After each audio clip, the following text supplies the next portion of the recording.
नमस्कार, हमें है आपकी सेहत का ख्याल, इसीलिए हर रोज लेकर आते हैं हम आपके लिए न्यूज 24 का बेहद खास कार्यक्रम संजीवनी। मैं हूं विपनेश माथुर और मेरे साथ हैं जाने माने आयुर्वेदाचार्य डॉक्टर प्रताप चौहान। डॉक्टर चौहान, बहुत बहुत स्वागत है आपका संजीवनी में। थैंक यू जी। हर मौसम में सेहतमंद रहने के लिए कैसे और कब खाएं त्रिफला, जानिए त्रिफला खाने के आयुर्वेदिक तरीके सिर्फ डॉक्टर प्रताप चौहान से संजीवनी में। आज संजीवनी में हम बात करेंगे 3 फलों से मिलकर बनी उस चमत्कारी आयुर्वेदिक औषधि की जो एक नहीं, 2 नहीं, बल्कि हजारों बीमारियों में बेहद असरदार और बेहद फायदेमंद है। जी हां, वो है त्रिफला। लेकिन त्रिफला के फायदे ही नहीं बल्कि कुछ नुकसान भी हैं। इसीलिए आज डॉक्टर चौहान आपको बताएंगे कि कब त्रिफला लेना है, फायदेमंद है, और कब किन सिचुएशंस में त्रिफला का सेवन आपकी सेहत के लिए बेहद खतरनाक साबित हो सकता है। तो चलिए आज की चर्चा की शुरुआत कर लेते हैं और सबसे पहले जानते हैं कि त्रिफला चूर्ण आखिर है क्या, ये क्यों और कैसे बहुत ज्यादा फायदेमंद है हम सबके लिए। डॉक्टर चौहान, अमूमन घर में ये चूर्ण पाया जाता है, त्रिफला का इस्तेमाल करते हैं, इसके बारे में हमें बताइए और कैसे फायदेमंद है ये। देखिए, जैसे आपने कहा कि एक नहीं, 2 नहीं, हजारों बीमारियों में लाभदायक है और यही इसका एक कारण है कि हर घर में मौजूद रहता है। यानी कि कुछ भी प्रॉब्लम होगी तो कहीं ना कहीं त्रिफला गुण करेगा। आयुर्वेद की दृष्टि से थोड़ा समझने की कोशिश यदि करें तो त्रिफला यानी कि 3 फलों से बना हुआ एक योग है ये। इसमें जो 3 फल हैं वो आंवला है, हरड़ है, बहेड़ा है। आयुर्वेद में इसको आमलकी, विभितकी, हरितकी के नाम से जाना जाता है। और ये तीनों फल जो हैं ये अपने आप में अमृत तुल्य हैं। बिल्कुल जैसा कहें कि इतने सारे गुण इनके अंदर पाए जाते हैं। अगर हम देखें गुणों की भरमार इनके अंदर, दीपन पाचन यानी कि हमारे डाइजेस्टिव सिस्टम के लिए तो बहुत बढ़िया है। उसके अतिरिक्त रसायन का काम करते हैं, यानी कि रिजुविनेशन का काम करते हैं। हमारे शरीर में जो शरीर की शक्ति, जो रोग से लड़ने की शक्ति, उसको बढ़ाते हैं। और यही नहीं, आंखों के लिए त्रिफला बहुत अच्छा है। अक्सर हम कई बार बताते हैं कि आंखों की रोशनी के लिए त्रिफला अच्छा है, चक्षुष्य उसको कहते हैं आयुर्वेद की भाषा में। और इसके अतिरिक्त अगर देखें तो रक्त शोधक भी है, खून साफ करता है, रक्त वर्धक भी है, खून बनाने का काम भी करता है। और आधुनिक भाषा में कहें तो एंटीऑक्सीडेंट, जो आजकल आप नाम सुनते होंगे, एंटीऑक्सीडेंट जो फ्री रेडिकल्स को नष्ट करता है हमारे। और अभी काफ़ी सारी रिसर्च त्रिफला के ऊपर हुई है, यहाँ तक भी पाया गया है कि ये कैंसर का भी प्रिवेंशन करता है और कैंसर के रोगियों में भी लाभदायक है। लेकिन ये सारे गुण तो मैंने आपको बता दिए। एक गुण जो है इसका मुख्य, जो जिसको आप भी जानते होंगे और अक्सर लोग उसको जो है लेते हैं एज ए लेग्जेटिव, विरेचन के लिए, यानी कि जब पेट आपका साफ नहीं होता है तो उसमें त्रिफला का प्रयोग किया जाता है। लेकिन ये तो मैंने बहुत मोटे रूप से इनके गुण बताए हैं। लेकिन आयुर्वेद में जब आप और थोड़ा गहराई में जाएंगे तो और भी बहुत सारे फायदे त्रिफला के होते हैं। इसको बनाने की विधि सरल है। तीनों सूखे हुए फल, उनकी गुठलियाँ निकाल करके बराबर बराबर मात्रा में लेकर के और उसको चूर्ण बना लिया जाता है और इस प्रकार आपका त्रिफला चूर्ण तैयार हो जाता है। आप जो है इसका प्रयोग जरूर करें। हमारे यहाँ जीवा में आपको जो है त्रिफला चूर्ण भी मिल जाएगा बना बनाया, और त्रिफला की हमने गोलियां त्रिफला टैबलेट के नाम से भी बनाई हैं। कुछ लोग चूर्ण खाने में थोड़ा उनको प्रॉब्लम होती है तो टैबलेट के फॉर्म में भी आप इसको सेवन कर सकते हैं। आपका जोड़ कैसे दुरुस्त रखेगा गुण, ये बताएंगे आज की संजीवनी टिप्स में डॉक्टर चौहान आपको। लेकिन अब से कुछ ही देर के बाद आप ध्यान से आज की संजीवनी देखते रहें। तो आइए चर्चा को आगे बढ़ाते हैं और अब डॉक्टर चौहान से जानते हैं कि त्रिफला किन बीमारियों में आपकी सहायता करेगा। डॉक्टर चौहान, त्रिफला अगर मैं बीमारियों से इसको जोड़ूं तो कौन सी बीमारियों में सबसे ज्यादा असरदायक है ये? देखिए, सबसे पहले तो सबसे ज्यादा असरदायक है कब्ज के अंदर, या पेट के रोग कोई भी हो, आपको कब्ज हो, अपच हो, अजीर्ण हो, पेट में गैस बनती है, एसिडिटी होती है, या फिर इससे जुड़ी हुई बीमारियां आपने सुनी होंगी। कई लोगों को जो अलग अलग नाम, कोई कहता मुझे ब्लोटिंग हो गई है, कोई कहता IBS हो गई है मेरे को, कोई कह रहा आंव बन रहा है। तो ये सारे जो रोग हैं, पेट के रोग, उनके लिए त्रिफला बहुत अच्छा काम करता है। जैसा मैंने कहा कि आंखों की अगर दृष्टि आपकी कम हो रही है तो रात को त्रिफला जो है पानी में भिगोइए, सुबह पानी छान करके उससे आप आंखें धोएं, आंख के अंदर डाल भी सकते हैं उसको। और जो लोगों को जो है ओल्ड एज में थोड़ा सा नज़र कमज़ोर होने लगती है, जैसे आप 40-45 के होते हैं तो पढ़ने का चश्मा लग जाता है आपको, वहाँ भी त्रिफला बहुत अच्छा काम करता है। इसके अलावा जो है एनीमिया यानी कि खून की कमी किसी को हो, या रक्त शोधन का, जैसे मैंने आपको इसका एक गुण बताया यानी कि खून में खराबी, आपके किसी प्रकार के त्वचा के रोग हैं, आपको खारिश खुजली होती है, फोड़े फुंसी निकलते हैं, उसमें भी बहुत अच्छा काम करता है। और जहाँ तक जैसा कि हम इसकी बात करें रसायन की, तो जिन लोगों की इम्यूनिटी कमज़ोर होती है, जिन लोगों में शारीरिक शक्ति कमज़ोर होती है, वो लोग भी त्रिफला का सेवन कर सकते हैं। हमारे यहाँ पर त्रिफला किस प्रकार से सेवन करना चाहिए इसकी भी विधि बहुत लिखी है, और एक जगह पर ऐसा वर्णन है कि लगातार जो है आप कई साल तक त्रिफला खा सकते हैं, पूरा साल आप खा सकते हैं। 12 साल त्रिफला खाने का विधान भी लिखा हुआ है, और जिसमें लिखा है कि 12 साल लगातार यदि त्रिफला सेवन करें, उसका अलग अलग ऋतु में किसके साथ सेवन करना है उसका वर्णन है, और किस भाग में उसको आपको निर्माण करना है, तो वो कहते हैं कि वो उत्तम रसायन का काम करता है, यानी कि आप हमेशा जो है यंग बने रहते हैं। दिल्ली से संजीवनी दर्शक शैली जी जुड़ गई हैं अपने सवाल के साथ। स्वागत है आपका, अपना सवाल कीजिए डॉक्टर साहब से। हेलो जी, मुझे थायराइड की वजह से हेयर फॉल बहुत रहता है, और पीरियड भी जो होते हैं टाइम से नहीं होते हैं, और जॉइंट पे पेन रहता है, और गर्मी में बहुत ज्यादा गर्मी और सर्दी में बहुत ज्यादा सर्दी रहती है। जी देखिए, जैसा आपने कहा कि थायराइड की वजह से आपको होता है, तो इतना तो आपको थोड़ा समझ है कि थायराइड इसका रूट कॉज है। बहुत सारे सिम्टम्स हमारे शरीर में किसी रूट कॉज के कारण होते हैं, और आयुर्वेद में हम हमेशा रूट कॉज को बहुत इम्पोर्टेंस देते हैं।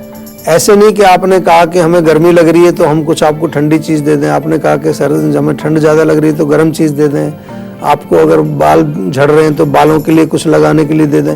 हम उसके साथ साथ ये तो करते ही हैं, हम लक्षणों पर जरूर काम करते हैं, आपको लक्षणों में आराम मिलता है, लेकिन साथ में हम रूट कॉज पर काम करते हैं, और रूट कॉज है थायराइड। और थायराइड जो है एक वो एंडोक्राइन सिस्टम के अंदर आने वाली एक ग्रंथि है, एक ग्लैंड है, जो ऐसा एक हार्मोन निकालती है जो हमारे मेटाबॉलिज्म पर असर डालता है। तो वो आपका जो थायराइड ग्लैंड है वो क्यों काम नहीं कर रहा है, वहां तक पहुंचना पड़ेगा। ऐसे नहीं होगा कि आप थायराइड की भी एक गोली ले लें। बहुत सारे लोग लेते हैं, थायराइड के लिए टैबलेट ले रहे हैं, 5 साल से ले रहे हैं, 10 साल से, कुछ 15 साल से भी ले रहे हैं, लेकिन उसकी जड़ तक जाना पड़ेगा कि आखिर क्या इम्बैलेंस हमारे शरीर या हमारे मन में हुआ जो हमारे थायराइड ने काम करना बंद कर दिया। एनीवे, वो विषय हमारे साथ जब आप बात करेंगे तो और अच्छी तरह से समझाएंगे, हमारे डॉक्टर्स भी आपसे बातचीत करेंगे। फिलहाल के लिए एक छोटा सा नुस्खा आपको जरूर मैं बताना चाहूँगा कि एक तो जो है आप धनिया पाउडर जो आपके घर में होता है, 1 चम्मच धनिया पाउडर 1 गिलास पानी में, गर्म पानी में, खौलते हुए पानी में आप डाल करके रात भर रख दीजिए, उसको सुबह छान करके वो पी लीजिए। सिंपल नुस्खा है, बिल्कुल आराम से किया जा सकता है। बालों के लिए आपने थोड़ा सा जो है चिंता दिखाई है, तो बालों के लिए आंवले का सेवन करना शुरू करिए, और हमारे डॉक्टर से जरूर बात करना है। बिना बात किए आपका रोग नहीं जाएगा। बात करो, कंसल्टेशन लो, पूरा अच्छी तरह से उनको समझाइए। सेहत का नंबर हर व्यक्ति को अपने फ़ोन में सेव कर लेना चाहिए। अगर आपने नहीं किया है तो आज ही अपने फ़ोन के अंदर सेहत का नंबर लिख करके, या जीवा सेहत का नंबर या जीवा नंबर जो भी आप उसको लिखना चाहते हैं वो सेव कर लीजिए। और जब भी कोई तकलीफ हो, किसी तरह का संशय हो, कोई चीज़ आपको समझ नहीं आ रही है, तुरंत फोन करिए, हमारे डॉक्टर्स आपकी सेवा में हाजिर हैं। तो आपका जोड़ कैसे दुरुस्त रखेगा गोंद, ये बताएंगे आज की संजीवनी टिप्स में डॉक्टर प्रताप चौहान, लेकिन अब से थोड़ी देर के बाद। आइए चर्चा को अपनी आगे बढ़ा लेते हैं। डॉक्टर चौहान, क्या जो हम ये त्रिफला चूर्ण ले रहे हैं या जो लोग खाते हैं, तो क्या इससे कोई साइड इफेक्ट भी होता है, या इसका कुछ ऐसा परिणाम हमें भुगतना पड़ सकता है जो हमारे लिए घातक हो? कितना नुकसान हो सकता है इसका? देखिए, जब हम साइड इफेक्ट्स की बात करते हैं तो आयुर्वेदिक दवाइयों के नॉर्मली साइड इफेक्ट्स नहीं होते हैं, ये हम भी आपको बार बार कहते हैं। और अगर आप जो है उसको उचित मात्रा में लेंगे और सही अनुपान के साथ लेंगे, यानी कि जो आपको निर्देश किया जाता है, तो कोई उसका दुष्प्रभाव नहीं होता। यही आयुर्वेद की अपनी विशेषता है जो सभी मेडिकल सिस्टम से डिफरेंट है। और दूसरे जो मेडिकल सिस्टम है, खास तौर से जब आप कोई टैबलेट लेते हैं तो कई बार डॉक्टर आपको साथ में दूसरी गोली भी देते हैं जो उसके साइड इफेक्ट को कम करने के लिए होती है।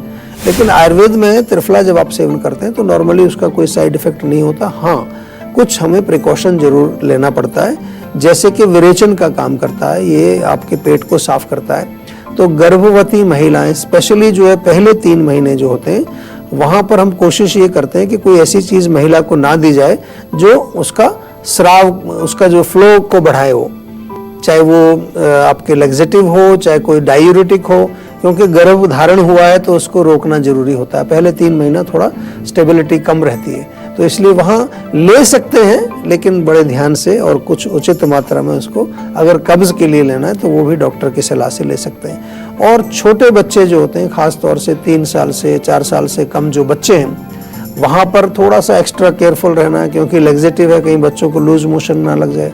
और केवल बच्चों में नहीं, बड़े लोगों का भी, कई ऐसे लोग हैं जिनका जो पेट बहुत मृदु होता है, यानी कि सॉफ्ट स्टमक उसको बोलते हैं, मृदु कोष्ठ आयुर्वेद में उसका नाम आया है। तो उन लोगों को कई बार अगर वो थोड़ा सा कोई ऐसी चीज़ भी, अगर लौकी की सब्जी भी खा लें, उससे भी लूज मोशन लग जाते हैं लोगों को। तो त्रिफला तो अपने आप में एक वैसी लैक्सेटिव का काम करता है। तो ऐसे लोगों में भी कई बारी प्रॉब्लम ये कर सकता है। इसके अलावा आई डोंट थिंक कोई ऐसी प्रॉब्लम त्रिफला खाने से होती है। आराम से आप त्रिफला खा सकते हैं, पूरी लाइफ खा सकते हैं, इससे कोई नुकसान उस तरह के नहीं होते, किसी प्रकार की आदत इसकी नहीं बनती। जब मर्जी उसको छोड़ दें, जब मर्जी चालू कर लें। इस तरह से बहुत उत्तम औषधि है आयुर्वेद की, और इसको ज़रूर आपको सेवन करना चाहिए। और इसकी गोलियां और चूर्ण, जैसा हमने कहा कि जीवा में उपलब्ध हैं, वो अपने घर में जरूर रखिए आप।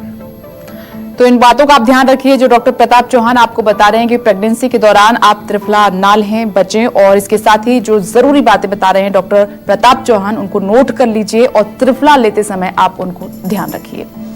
चलिए, बारी है आज की संजीवनी की। डॉक्टर चौहान, मैं अब जो जीवा की त्रिफला टैबलेट हैं और जो चूर्ण है जीवा का, मैं उसकी बात करना चाहूंगी कि वो किस तरीके से हमारी मदद करता है, किन बीमारियों में हम वो टैबलेट ले सकते हैं, वो चूर्ण ले सकते हैं, और इसको लेने का सही तरीका क्या है?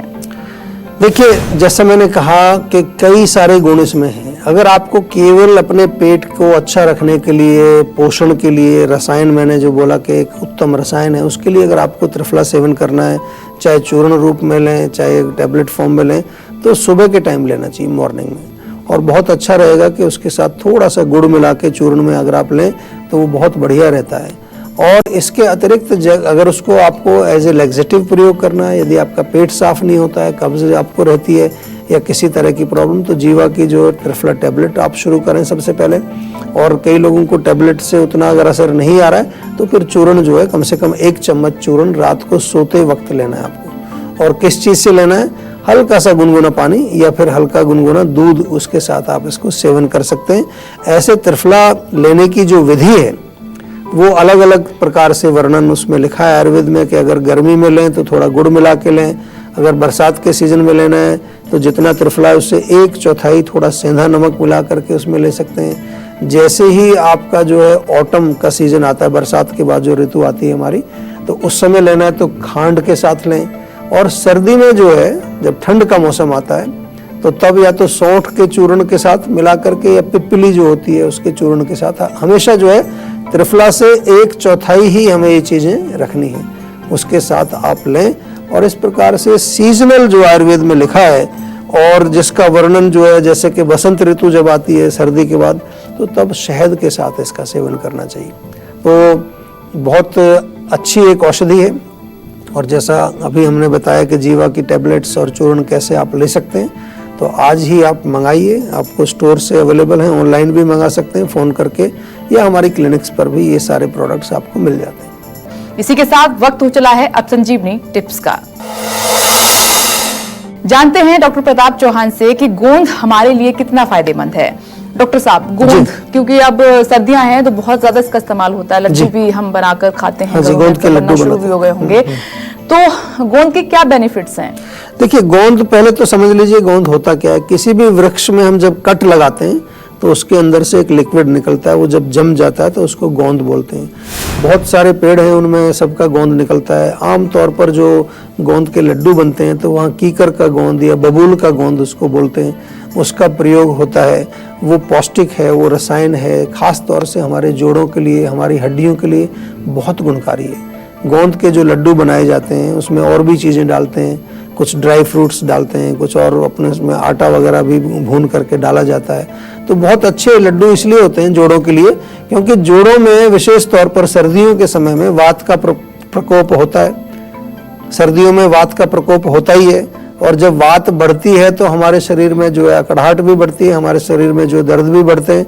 तो इसलिए ये गोंद के लड्डू हमारे हड्डियों के लिए, हमारे जॉइंट्स के लिए, हमारे जो है मूवमेंट जो हमारी होती है उसमें बहुत फ़ायदा करता है। और तो गोंद कई प्रकार के होते हैं, उनमें अगर देखें तो कई प्रकार, जैसे गोंद कतीरा आपने नाम सुना होगा, वो एक होता है, या हींग का भी, हींग जो आपने प्रयोग किया है अपने रसोई में, वो भी एक प्रकार का गोंद ही है, वो पेड़ में से निकलता है, वो गोंद है एक प्रकार का। और इसके अलावा आम का गोंद होता है जो कि रक्त शोधन का काम करता है, फोड़े फुंसी में उसका प्रयोग होता है। और अनेक, जो नीम का पेड़ है उसका भी गोंद होता है, उसका प्रयोग भी खून के रोगों में किया जाता है। लेकिन आज क्योंकि हम गोंद का प्रयोग यहाँ पर जोड़ों के लिए बता रहे हैं, तो जो गोंद के लड्डू हमारे यहाँ प्रेगनेंसी के बाद भी बनाए जाते हैं, क्योंकि प्रेगनेंसी के बाद भी वात का प्रकोप होता है कई प्रकार के हड्डियों में, खास तौर से जो हमारा पेल्विस है, जो गर्भाशय के इर्द गिर्द की जो हमारी बोन्स हैं हिप जॉइंट की, वो कभी कभार जो है हम देखते हैं कि उनमें पेन होना शुरू हो जाता है। तो वो उनको मजबूत करना है, क्योंकि वो ढीली होती है प्रेगनेंसी के टाइम पर, उनको मजबूत करने के लिए, मांसपेशियों को दोबारा से मजबूत करने के लिए हमारा जो गोंद का प्रयोग हमें करना चाहिए। तो इसलिए जो है गोंद का प्रयोग जरूर करें और अपने जोड़ों को और अपने शरीर को स्वस्थ बनाएं। और इन बातों का विशेष तौर पर ख्याल रखें और घर पर आप अपनाएं भी। डॉक्टर साहब, बहुत बहुत धन्यवाद आपका, आपने त्रिफला से जुड़ी इतनी अहम जानकारी दर्शकों तक पहुंचाई। जी, थैंक यू।